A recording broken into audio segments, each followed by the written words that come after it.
சில நேரத்தை கர்த்தர் சில காரியங்களை செய்ய சொல்லும் பொழுது உங்களுக்கே தெரியும் தோல்வி அடைந்து விடுமோங்கிற பயம் இருக்கும்.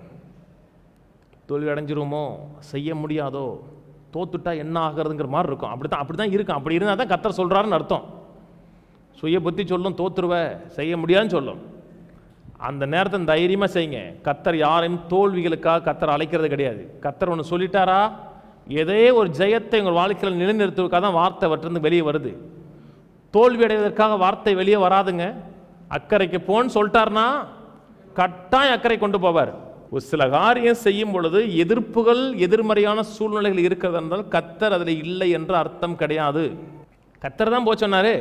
கர்த்தர் போச்சொன்னார் எதிர்காட்டுறாருக்குன்னு அவருக்கு தெரியுமா? கட்டாயம் தெரியும். அதனால் எதிர்மறையான சூழ்நிலை வருது, தடைகள் வருது, கர்த்தரை மிஸ் பண்ணி விட்டோம்னு நினைக்காதீங்க. கர்த்தர் கூட தான் வந்துட்டு இருக்காரு. எந்த வாக்கு தத்தம் உங்களை போன்னு சொல்லிச்சோ அந்த வாக்கு தத்தம் உங்களை கொண்டு போய் சேர்த்துரும்.